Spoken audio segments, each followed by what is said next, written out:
Imagine that you live in 550 BC and in an unknown part of the world. There's no internet or gun, and you woke up one day and decide to create the world's largest empire in the history. How is this even possible? Achaemenid Empire was the largest empire the world had ever seen, containing 40 countries we know today. But how possibly they could manage these 5.5 million square kilometers for the first and last time in the history? Even with today's technology and communication systems, it's hard to manage an empire like this. During its existence, there was no other political formation that could match the Achaemenid Empire in dimensions and outreach. The already huge territories of several former empires, those of the Ashurians, Babylonians, Egyptians, and Lydians, were united in a single state that then expanded further toward Africa, Europe, Central Asia, and India, even though they didn't speak the same languages. So, as they were the first empire ever who managed such a huge territory, and there was not even one single clue from their past to learn from, how they had this job done, and what were their techniques. Let's start from their beginning. Pars, in the southwest of the Iranian plateau, was the region where the Achaemenid dynasty gained power. After ruling this region for several centuries, one of the members of this dynasty, named Cyrus the Great, conquered the Median dynasty, Lydia, and the Babylonian Empire, and founded the Achaemenid Empire. The government he founded ruled over almost all the civilized world of the day for more than 2 centuries, until it finally collapsed at the hands of Alexander in 330 BC. As we said, the Achaemenid ruled over people from different nations and different religions, many ethnic groups with varied gods and beliefs. They lived in Achaemenid territory with their own customs and traditions and kept their state and ethnic culture, and Achaemenid didn't want to impose their religion on them. So the important characteristic of this government was respect for individual and ethnic freedoms. A great civilization like the Achaemenid civilization cannot be understood from the influences it received. The fact is, the importance of such a civilization lies precisely in its ability to solve and gather all these different components into a single whole. The Achaemenid Empire was the first and only government that almost united the whole world for more than 2 centuries. At its height in 480 BC, the Iranian Empire was 8 million square kilometers, from the Indus Valley in India to the Nile River in Egypt, and the Benghazi region in present-day Libya, and the Danube River in Europe to Asia. It had a large center that managed the largest ancient empire in the history of the world. The key to managing this vast territory was tolerance. Because the Iranian population in the empire was in the minority, they realized that only with tolerance they can create balance in the diverse areas under their command. This tolerant method of the Achaemenids was that they left each region free to be governed based on its local and regional culture and structure. The Achaemenid ruling style was not based on the exploitation of the nations under their rule, and they respected the dependence of each region under their control. However, there was always a central power to rule. As a result, the areas under Achaemenid control were not directly affected by the central government's programs. The Iranian government can be considered a type of autocratic government, but not completely, because the king ruled his territories according to the law. Cyrus the Great, the founder of the Achaemenid dynasty, is still a strange person to the history. Some Greeks believed that Iran's government system, although it prevented people from entering power, was in the interest of the common of people and in line with law.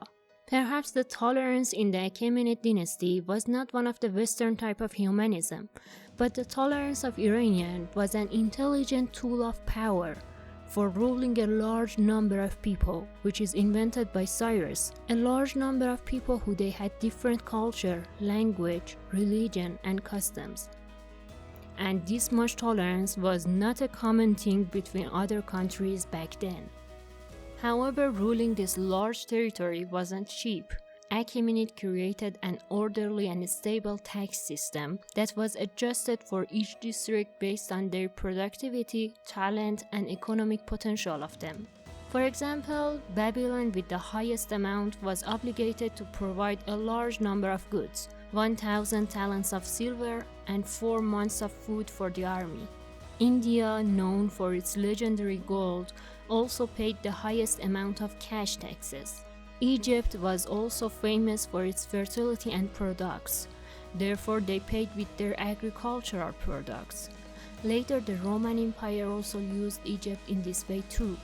But as there wasn't any airplane or train back then, how would these taxes arrive to the capital every year?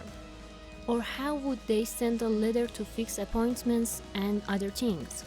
Tablets from Persepolis confirm the existence of huge roads in Iran. On these roads, there were stations at intervals of a day's journey, from which each horse rider could get food and a fresh horse and continue his journey at maximum speed. In dangerous places, such as roads that were crossed rivers or entered difficult mountainous areas, there were soldiers who guarded the road and watched over the travelers. The road network covered the entire vast empire of Iran and controlled the roads, and travelers operated in all states, from east to west and from north to east. These roads and services lead people to one other thing too. They start to trade more and more as the roads appeared. Trade relations between areas that didn't previously exist, for example between Babylon and Greece. These trade relations were established and developed. As a result of the need for the product, interest increased, and that means more profit and also more taxes. In fact, Achaemenid land acted as a middleman of transit goods between the three continents of Asia, Europe, and Africa. And in this way, the Achaemenid emperors got a lot of income. So during the Achaemenid period, trade was very important. And here the first steps were taken to regulate the national economy for the first time in the world, and again by Cyrus the Great. During his reign, Cyrus followed a wise economic and social policy. It was more or less based on the demands of the dependent countries. He provided all free lands to the poor people and put a lot of effort to digging underground channels for water. Cyrus once said, "The behavior of the king is not different from the behavior of the shepherd, as the shepherd cannot take from his sheep more than what he serves them. So the king can use cities and people as much as he keeps them happy and satisfied."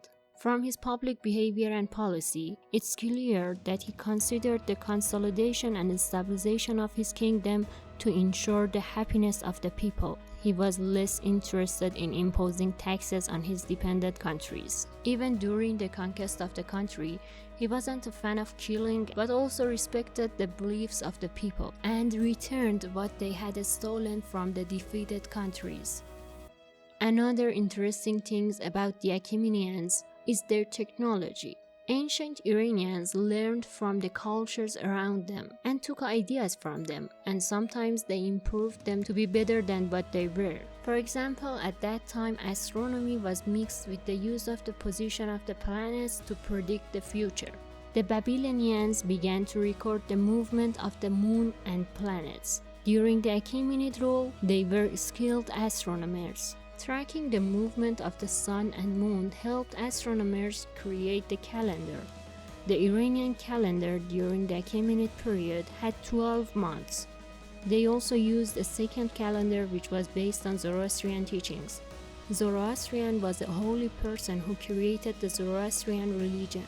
Zoroastrianism was the official religion of the Achaemenid in their time.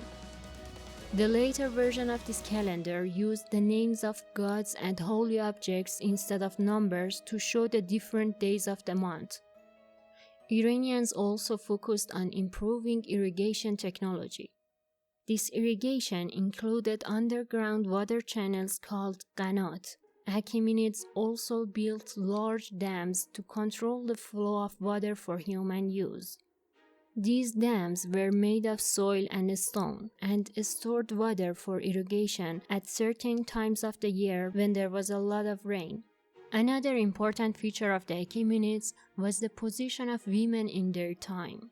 Women do not seem to have lived in isolation from men, as they are known to have been present almost everywhere. Some Achaemenid women were taught skills such as horse riding and archery.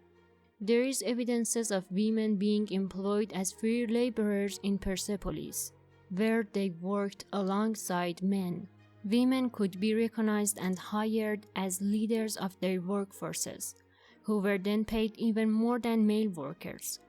Women also had a strong presence in ceremonies and events such as New Year's celebration called Nowruz. The images of Achaemenid Iranian women show them with long dresses and veils that neither covered their faces nor their hair, but are only worn as ornaments on their necks at the back of their heads.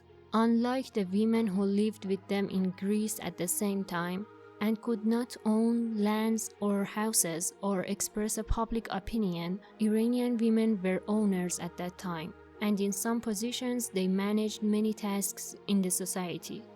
Another interesting thing is, because slavery was forbidden in the religion of Zoroastrianism, Cyrus the Great freed the slaves of all the regions under his rule, and unlike Greece, no one allowed to have slaves. We also will talk about them more in the future. So if you enjoyed this video, subscribe to our channel to get notified.